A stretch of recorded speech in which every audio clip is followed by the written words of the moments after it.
All right, so this is where the magic happens. This is where we make the tortillas. All right, and these are flour tortillas, not corn. That's right, all flour. What flavor is a homemade tortilla going to give you over, store-bought? Well, unless you want your taco to taste like a flip-flop, then that's basically, this is what you gotta do. Enough said. Yeah. And so what are the steps in this process here? First, when the team comes in, they have to make the masa. And so I can't tell you what goes in the masa or I'd have to kill you. So after the masa is made, then they start to portion them and roll them into balls, which are then weighed out. And then the last step is we are taking the balls and we're putting them in our tortilla press, which par cooks the tortilla, spits it out into the plancha, and then we finish cooking them off and they're ready to be made into tacos. All right, so this is a labor-intensive process right here. Yes, it's a labor of love, and that's exactly why we do it, because it is really the most pillowy, malleable, chewy, perfect vessel for a breakfast taco.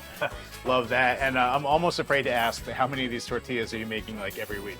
So anywhere between 5,500 and 6,000 tortillas go out a week. That is amazing. Thank you. I cannot wait to try one of these. All right, well, let's take these tortillas and then Gus can make us some tacos. That sounds awesome. All right. Right.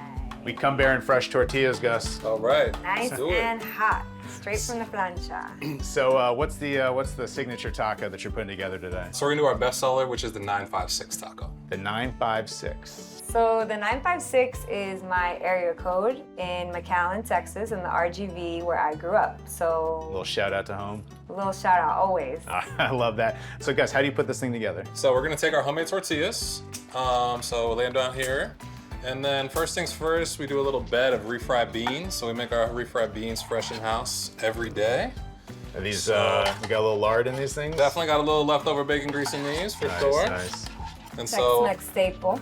and then from there, we hit it with some cheesy scrambled eggs. Nice. Ooh, looks fluffy. I feel like, a place that scrambles their eggs well, that's an important thing. From there, we do fried potatoes. Did a little dollop of fried potatoes in every one. You're gonna skimp on salsa? Oh, don't skimp on the damn. potatoes. I need. All right, there we go. That's the amount of papas I was looking for there. Yeah, papita. And then bacon, so full slice of bacon on every taco. And then let's hit it with a little queso. So this is our house-made queso drizzle. Makes it a little bit decadent. I know people in Texas are really particular about their queso. Yeah, so our queso has the best ingredient in the world, Velveeta. Of course. And then we mix it in with Monterey Jack cheese and then 3 different chiles, Serrano, Poblano, and Guajillo. So you get a little kick in your queso as well. Yeah, that's right. All right, I like that. And Gus, did you ever imagine you'd become a taquero here in Washington, D.C.? Absolutely not. But here I am. I'm completely married to the lifestyle at this point. It's So, really taking to it, I can see. would you like to try one? I There we would go. love to try one. Thank you. All the work that's gone into this, all the care, all the love. Pretty heavy. Yeah, no, if it doesn't feel like something in your hand, then it's not right. No, we're talking a substantial taco right here. All right, here we go. Cheers.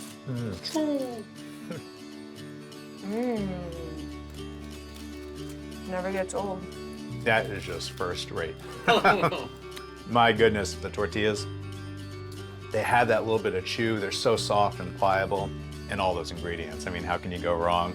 A little crunch from the papitas. Yes. I like that a lot. Yeah, you definitely go for like the contrast and the textures. And I'm seeing some more beautiful salsas right here.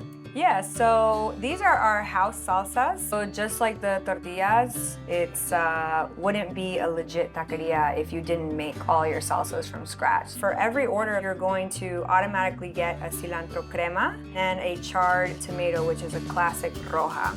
And then we have our a la carte salsas. So this is a creamy avocado tomatillo, which is on the medium side. And then we have our habanero salsa, which is on the spicier side. Let's give it a little spicier kick today. Why not? Which one's your favorite? So my favorite is definitely the habanero, but I would say the cilantro crema is a very close second. I'm sure you're not going to go wrong with any of these salsas. Well, now I understand what all the hype is about.